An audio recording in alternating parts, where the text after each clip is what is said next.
May I now invite Dr. Lee to come and present first.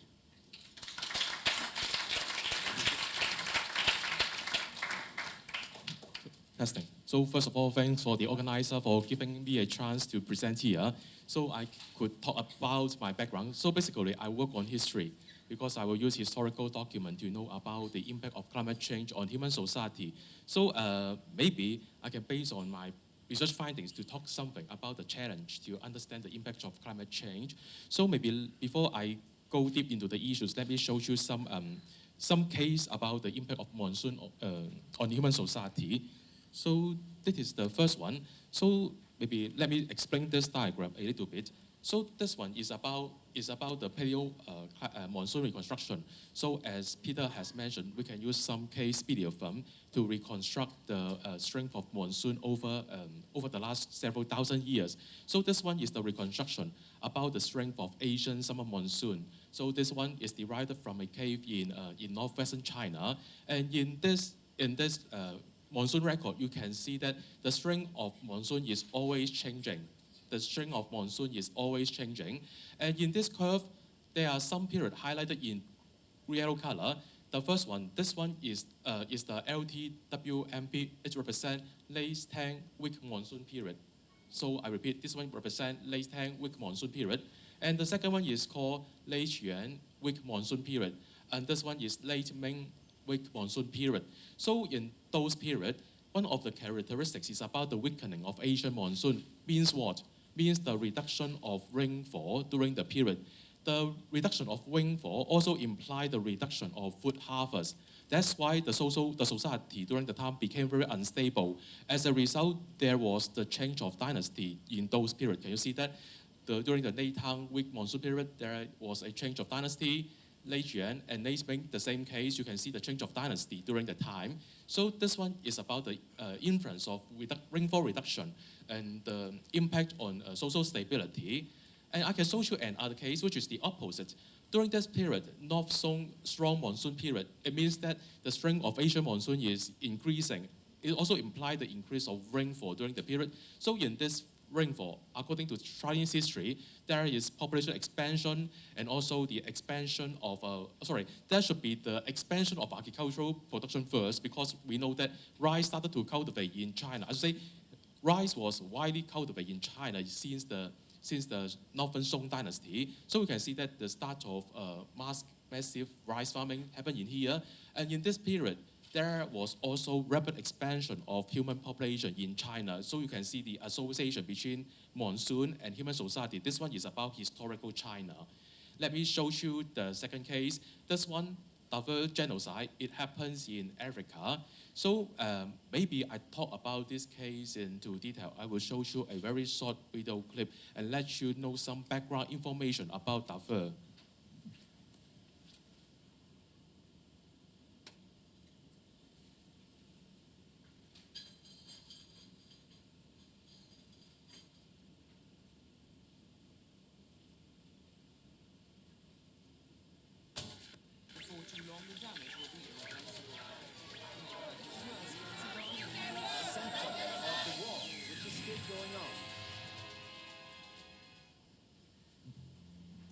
Sudan, the largest country in Africa, lies where the Sahara Desert meets the grasslands of the Sahel.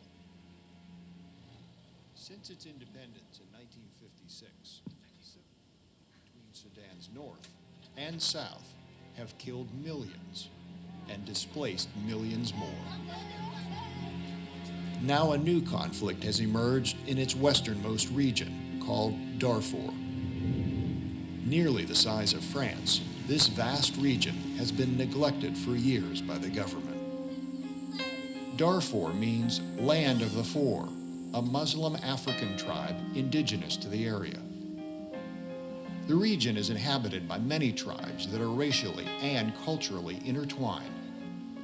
But despite these cultural similarities, groups of farmers who are viewed as African and groups of herders who are considered Arab have had clashes over the land for decades. Droughts, famines, desertification, and population pressures have added to the rising tensions. Since 2003, rebel groups have fought against the government, accusing it of supporting the Arab herders over the African farmers. The government's response caused a mass exodus, forcing villagers to become refugees in their own homeland. In this United Nations refugee camp along the Chad-Sudan border, the women and children here seek asylum from the Janjaweed, the armed militias of Arab herders organized by the government to fight the rebels and kill civilians. Entire villages have been burned, hundreds of thousands have died. Beatings, rapes, and mutilations are used as weapons of terror. Around 2 million people, almost a third of Darfur's population, have fled their villages. These refugees have lost everything, but they are the lucky ones. Most still wander the land, unable to go home, their lives still at risk. Despite international pressure, the fighting still continues. And in Darfur, the people are still dying.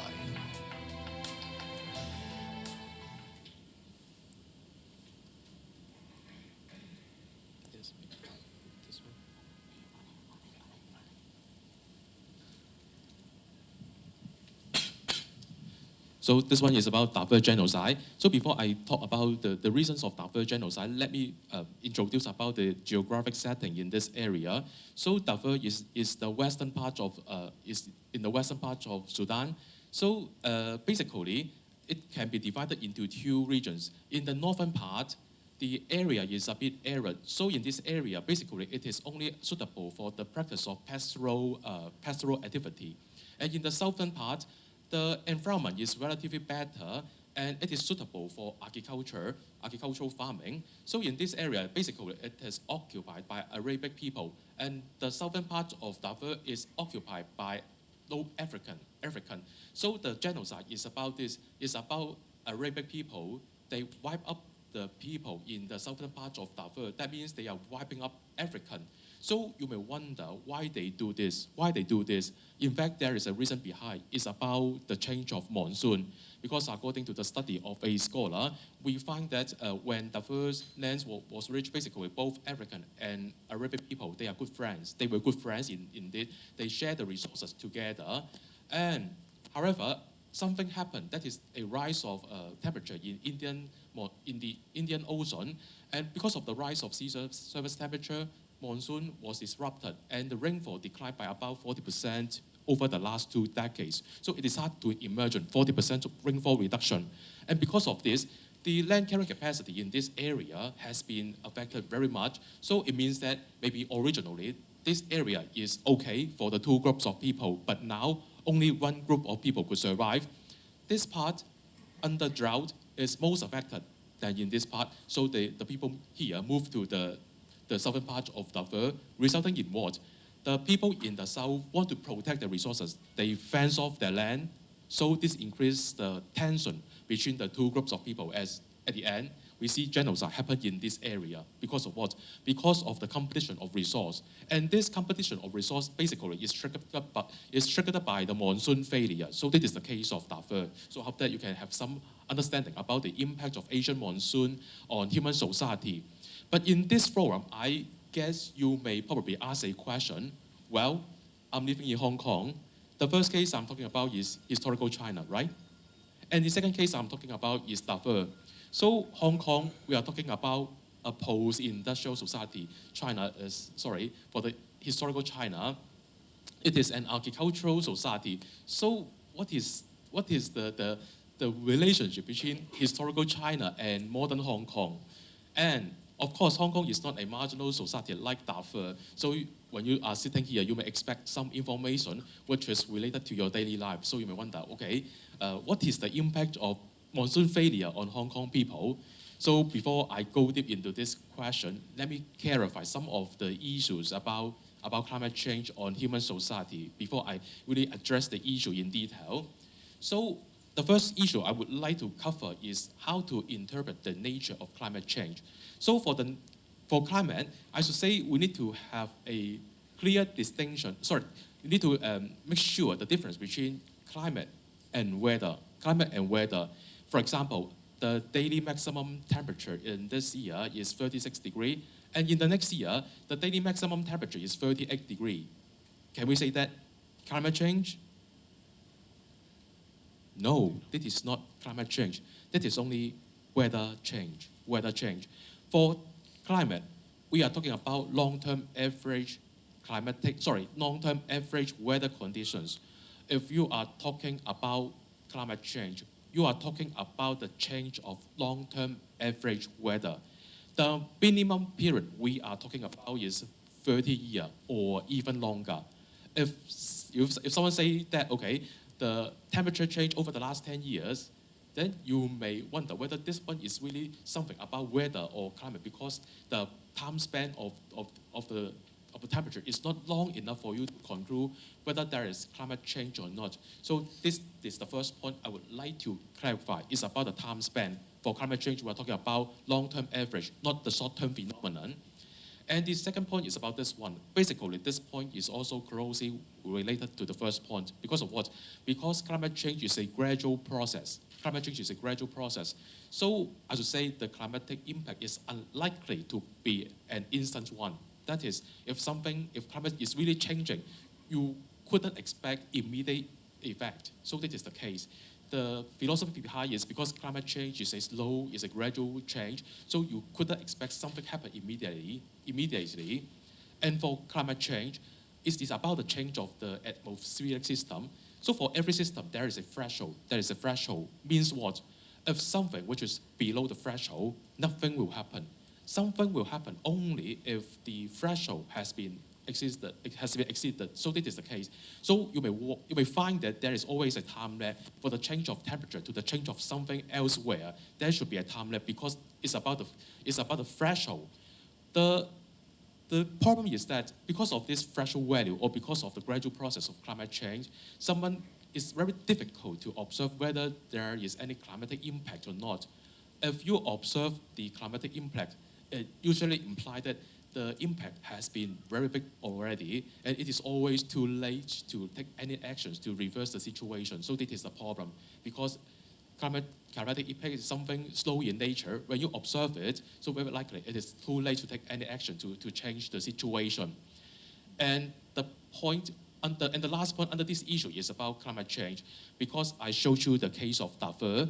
So I need to explain this point a little bit. Climate change is a necessary but not sufficient condition for the happening of human disaster. Maybe we can back to this case again, Darfur genocide. I'm talking about the failure of monsoon in this region.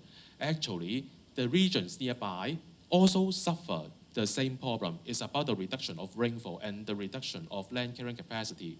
However, why genocide happened in Darfur but not in the regions nearby?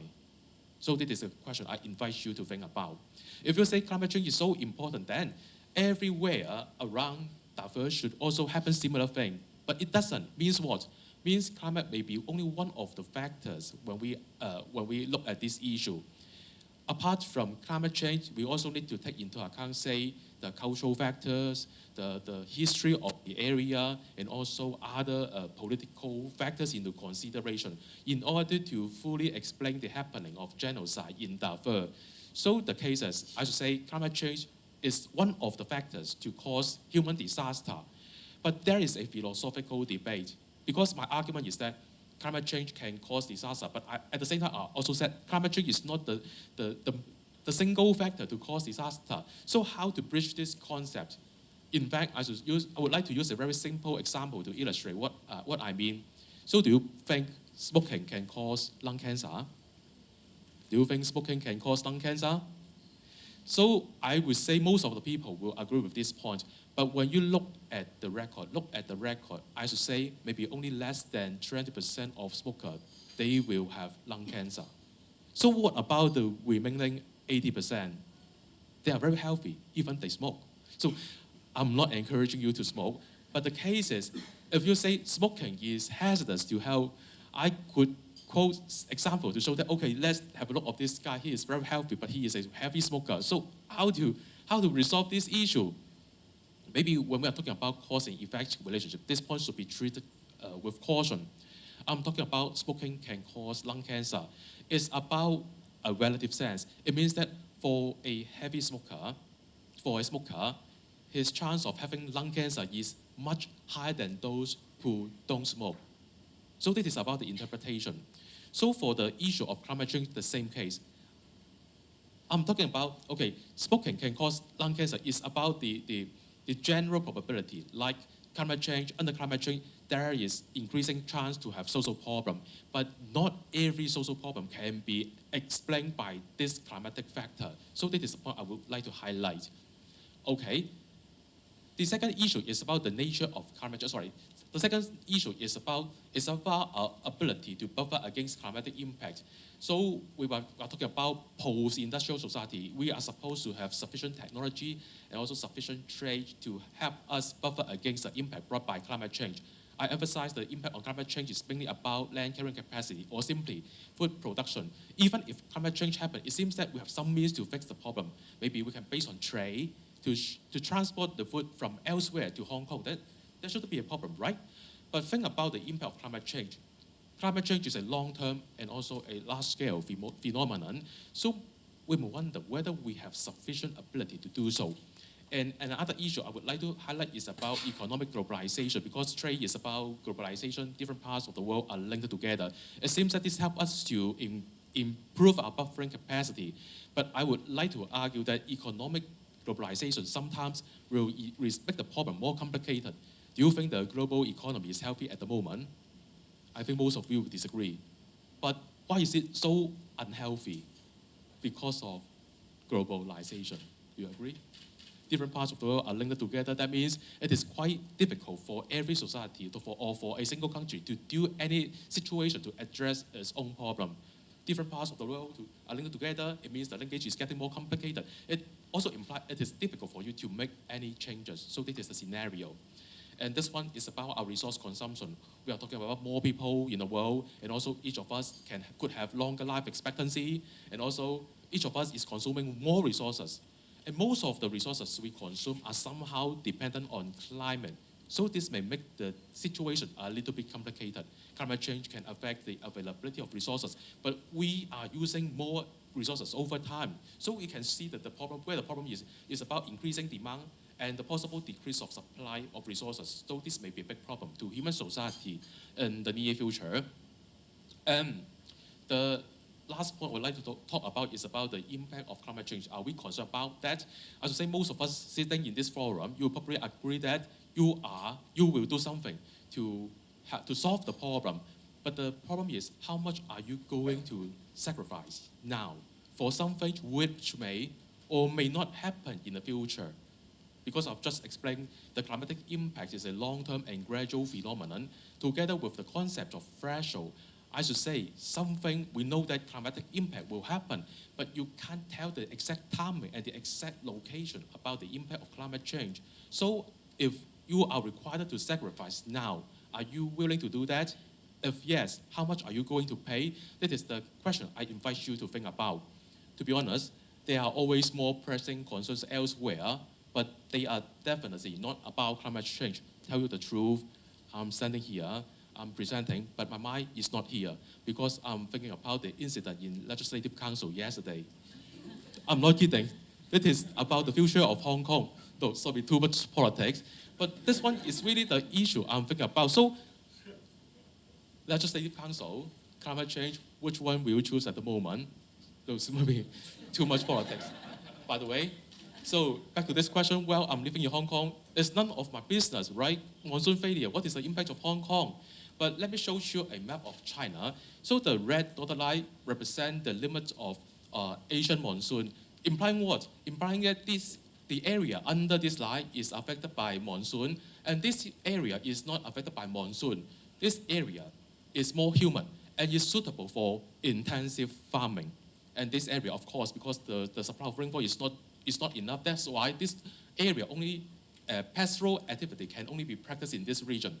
Imagine that for some reason, the monsoon limit moved to the south. What is the implication? This area may not be suitable for intensive farming. I repeat, with the shifting of monsoon limit to the south, implying this area will not be affected by monsoonal rainfall, and this area will also may not have sufficient rainfall to support intensive agriculture. So what will be the implication? Okay, there may be food security in China. In Hong Kong, I think none of us are farmers, so our food is dependent on China. So if there is food security problem in China, what about the situation in Hong Kong? And apart from food, what about the supply of fresh water? So this is another issue about monsoonal change in the future that we really need to consider. So thanks for your attention. So I stop here.